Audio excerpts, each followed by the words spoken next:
Hello yours, welcome to Tamil data hub. நம்ம புதுசாக laptop PC வாங்கும்போது அதில் ஸ்டோரேஜ்க்காக நம்ம ஹார்ட் டிஸ்க் இன்ஸ்டால் பண்ணியிருப்போம். அந்த இன்ஸ்டால் பண்ண ஹார்ட் டிஸ்க் வந்துட்டு லோக்கல் டிரைவ் சிடின்னு இருக்கும். இந்த மாதிரி வந்துட்டு சின்னு இருக்கும். இந்த மாதிரி ஒரே டிரைவாக இருந்துச்சு அப்படின்னா உங்கள் டேட்டா லாஸ் ஆகிறதுக்கான வாய்ப்பு ரொம்ப அதிகம். அதை எப்படி வந்து நம்ம சேஃபாக நம்ம டேட்டாவை வந்து ஸ்டோர் பண்ணி வைக்கலாம் அப்படிங்கிறத இந்த வீடியோவில் சொல்ல போகிறேன். உங்களோட ஹார்ட் டிஸ்க் பார்ட்டிஷன் வந்து இதே மாதிரி ஒரே டிரைவாக இருந்துச்சு அப்படின்னா கண்டிப்பாக நான் சொல்கிற மாதிரி செட்டிங்ஸை சேஞ்ச் பண்ணுங்கள். அதுக்கு வந்து ஃபர்ஸ்ட் வந்து டெஸ்க்டாப் போயிடுங்க. டெஸ்க்டாப்ல திஸ் பிசி அப்படின்னு சொல்லிட்டு ஒரு ஆப்ஷன் இருக்கும்.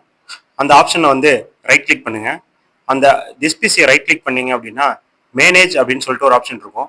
அந்த மேனேஜை கிளிக் பண்ணுங்க. மேனேஜை கிளிக் பண்ணா கம்ப்யூட்டர் மேனேஜ்மெண்ட்னு சொல்லிட்டு ஒரு டேப் வந்து உங்களுக்கு ஓப்பன் ஆகும். அதில் லெஃப்ட் சைடில் பார்த்தீங்கன்னா டிஸ்க் மேனேஜ்மெண்ட் ஒரு ஆப்ஷன் இருக்கும். அதை கிளிக் பண்ணுங்க.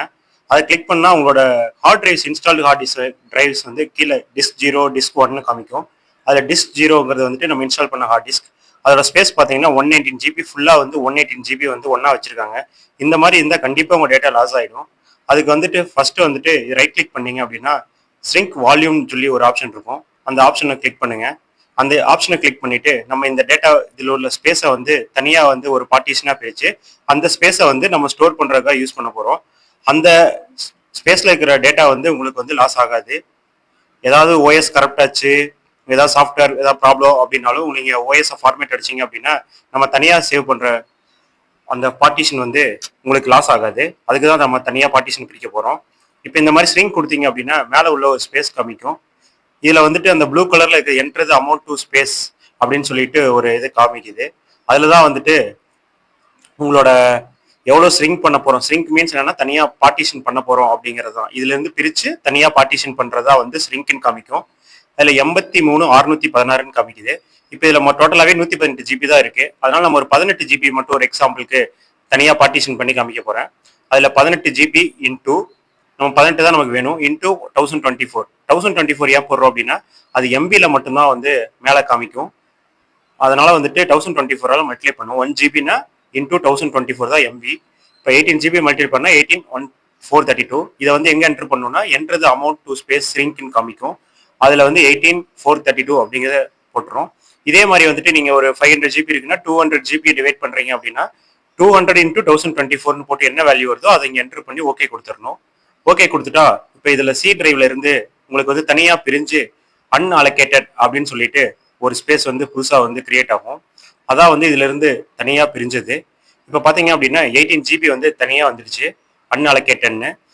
இப்போ 100 ஜிபி தனியாக இருக்குது, 18 ஜிபி தனியாக இருக்குது. இப்போ இந்த 18 ஜிபி நம்ம பிரிச்சிட்டோம். ஆனால் வந்துட்டு நீங்கள் போய் நார்மலாக நம்ம விண்டோஸில் போயிட்டு சி டிரைவ் ஓப்பன் பண்ணிட்டு பார்க்குறப்ப இந்த நீங்கள் இப்போ பிரித்தது வந்து வெளியில் ஷோ ஆகாது. ஏன் அப்படின்னா அதுக்கு லெட்டர் கொடுத்தீங்கன்னா மட்டும்தான் ஷோ ஆகும். வெறும் சீன் மட்டும்தான் இருக்குது, ஆனால் ஸ்பேஸ் மட்டும் 100 ஜிபி ஆயிடுச்சு. இது என்ன பண்ணும் அப்படின்னா எகைன் டிஸ்க் மேனேஜ்மெண்ட்டில் போயிட்டு அந்த அன்அலோகேட்டட் இருக்கிறத ரைட் கிளிக் பண்ணிட்டு நியூ சிம்பிள் வால்யூம் இருக்கும், அதை கொடுத்து நெக்ஸ்ட் கொடுத்துட்டு எகைன் நெக்ஸ்ட் கொடுத்துட்டு அதுக்கு லெட்டர் இருக்கான்னு பார்த்துங்க. டின்னு லெட்டர் அசைன் ஆயிருக்கு. அசைன் ஆகலைனாலும் லெட்டர் அசைன் பண்ணிக்கணும். நெக்ஸ்ட் கொடுத்துட்டு மறுபடியும் நெக்ஸ்ட் கொடுக்கணும். கொடுத்துட்டு ஃபினிஷ் இருக்கும். லாஸ்ட்டாக ஃபினிஷ் கொடுத்தீங்க அப்படின்னா அது வந்து புதுசாக வந்து டின்னு ஒரு வால்யூம் வந்து புதுசாக கிரியேட் ஆயிரும். இப்போ நீங்கள் நார்மலாக இதை க்ளோஸ் பண்ணிட்டு வெளியில் போய் பார்த்தீங்க அப்படின்னா டி அப்படிங்கிற ஒரு வால்யூம் வந்து எக்ஸ்ட்ரா ஸ்டோர் ஆயிரும். இந்த மாதிரி டின்னு ஒரு பார்ட்டிஷன் வந்ததுக்கப்புறம் நீங்கள் இதில் டேட்டா ஸ்டோர் பண்ணீங்கன்னா உங்கள் டேட்டா எந்த நாளே லாஸ் ஆகாது. இப்போ சப்போஸ் வந்து உங்களுக்கு ஓஎஸ் ஃபார்மேட் ஆகிடுச்சு, விண்டோஸ் லாகின் பண்ணுறப்போ வந்து லாகின்குள்ளே போகலை, இப்போ நீங்கள் ஒரு ஷாப்புக்கு எடுத்துகிட்டு போனீங்கன்னா ஓஎஸ் ஃபார்மேட் பண்ணால் தான் வந்து ரெடி ஆகும்னு சொல்கிறாங்க. அந்த மாதிரி சுச்சுவேஷனில் உங்கள் டேட்டா எந்த லாஸுமே ஆகாது. அதனால் இந்த மாதிரி ஒரே டிரைவாக இருந்துச்சு அப்படின்னா இது மாதிரி ஒரு பார்ட்டிஷன் நீங்கள் பிரித்து வச்சுட்டு அந்த பார்ட்டிஷனில் வந்துட்டு டிஇ இது மாதிரி பிரிச்சுக்கலாம். அந்த பிரிச்சுட்டு அந்த பார்ட்டிஷனில் வந்து உங்கள் டேட்டாவை ஸ்டோர் பண்ணீங்கன்னா உங்களுக்கு ஃபியூச்சரில் வந்து கண்டிப்பாக டேட்டா வந்து லாஸ் ஆகாது. அதனால் கண்டிப்பாக வந்து ஒரே டிரைவை வந்து யூஸ் பண்ணாதீங்க. இந்த மாதிரி ஸ்ப்ளிட் பண்ணி யூஸ் பண்ணுங்கள்.